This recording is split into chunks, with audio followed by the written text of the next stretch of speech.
Every day, more than 100 million bullets are fired worldwide.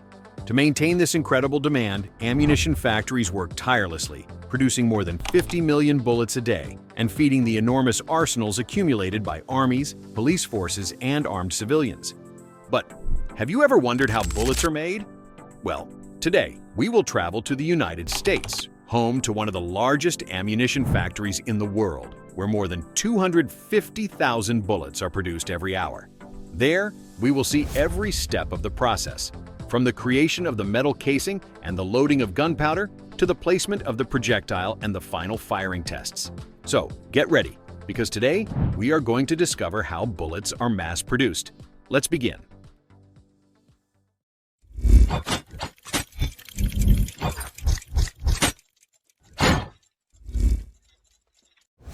Step number 1.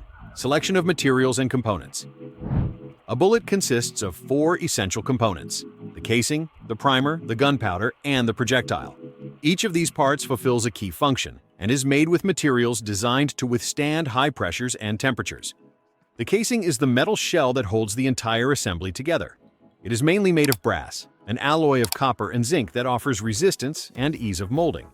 The primer, a small detonator that is activated when struck by the firing pin of the weapon, is inserted at its base. Inside the casing is the gunpowder, a chemical mixture that, when ignited, generates a controlled explosion that propels the projectile, which is the part that is actually fired. It is composed of a lead core coated in copper and can reach speeds of more than 1,200 kilometers per hour, 745 miles per hour, with enough force and precision to fulfill its purpose. Each of these elements is manufactured under strict quality controls and stored in safe conditions before entering the production line.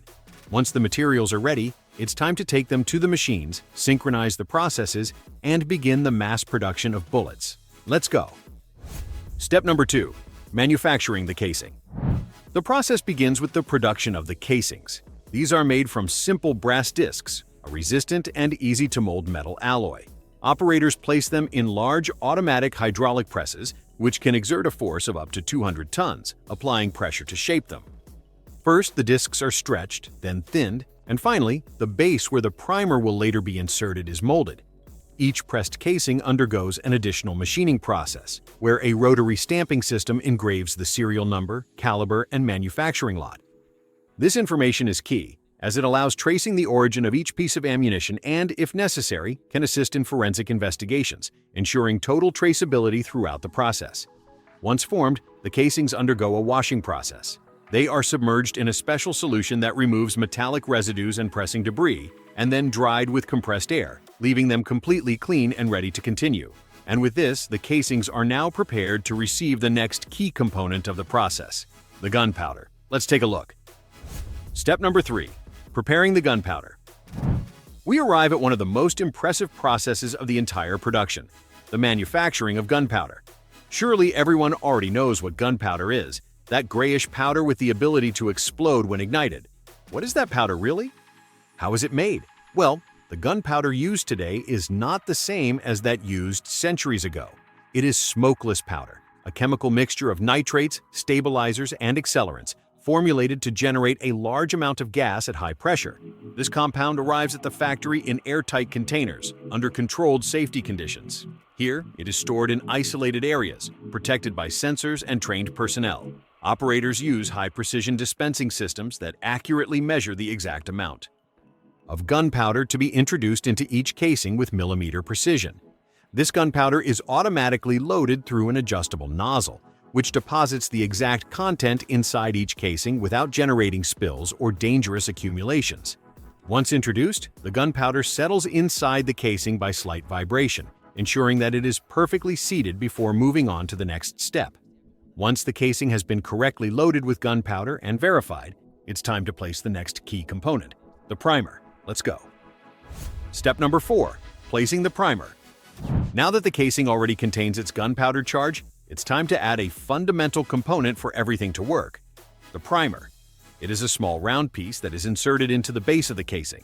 This primer contains a very sensitive explosive substance that, when struck by the firing pin of the weapon, generates a spark. It's like when in the movies, someone lights a fuse that leads to an explosive. Well, this is something similar, only it happens instantaneously. The most common material contained in this primer is lead styphnate, a highly reactive compound used for its ability to detonate with little impact. Due to its sensitivity, the handling of this component is carried out under controlled conditions and with extreme caution.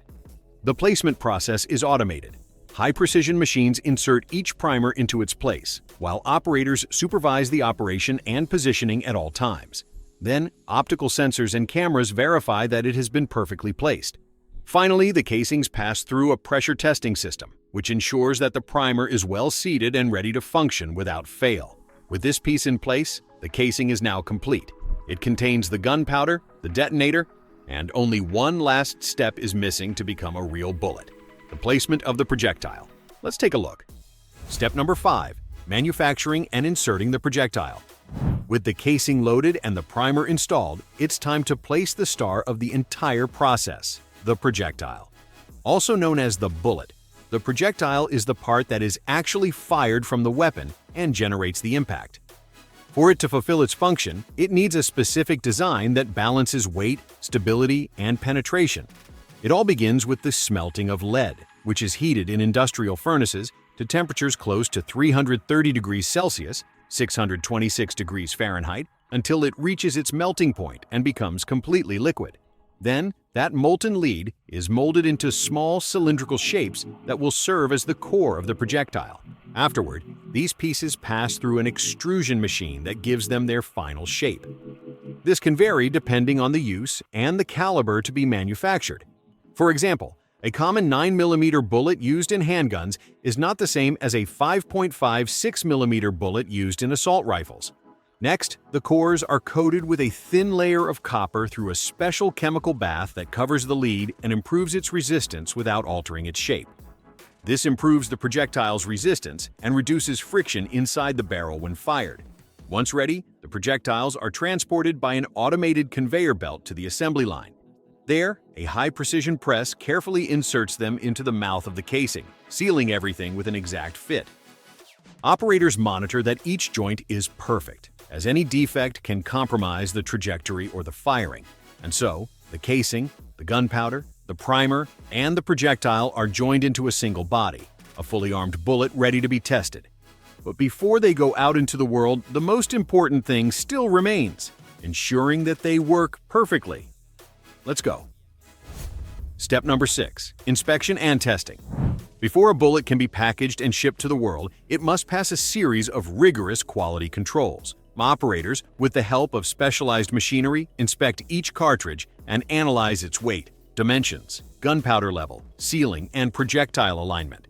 These controls are carried out with state-of-the-art technology: laser sensors, precision scales, and high-speed cameras that detect any minimal deviation.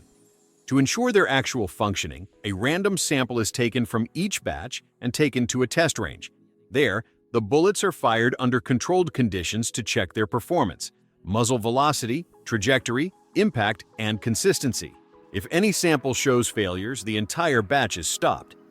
Nothing continues until the cause of the error is identified and corrected. Safety comes first. Only the bullets that pass all the tests proceed. The others are discarded or recycled as appropriate. And now that the best have been selected, it's time to pack them and prepare them for their final destination. Let's take a look. Step number 7. Packaging and distribution. With all the bullets approved after passing quality controls, it's time to pack them and send them to their final destination. The finished ammunition advances on conveyor belts to the packaging area, where automatic machines classify them according to caliber, type, and use. Then, they are packed in sturdy boxes, hermetically sealed and labeled with key information: batch number, bullet type, and production date. Every minute, in one of these factories, more than 5,000 bullets ready to be shipped can be produced. An impressive figure that shows the unstoppable pace of this industry. Once packaged, the boxes are grouped on pallets and transferred to logistics centers. From there, they are distributed to armed forces, police agencies, arms manufacturers, specialized stores, and shooting clubs around the world. The entire distribution process is carried out under extreme security protocols, with cameras, digital traceability, and authorized personnel. And so, from a sheet of metal to a bullet ready to fire, this process combines engineering, precision, and great responsibility. And speaking of responsibility, it's always worth remembering that a weapon is not a toy. It is an extremely powerful tool designed for specific functions and must be used with absolute responsibility. Having access to a bullet means having access to a part of that power. Therefore, understanding its manufacture also helps to value the respect it deserves. To finish, tell us, did you imagine everything involved in making a bullet? Have you ever fired a weapon? Leave us your answer in the comments. And if you like this video, don't forget to like, share, and subscribe to learn about more impressive production processes.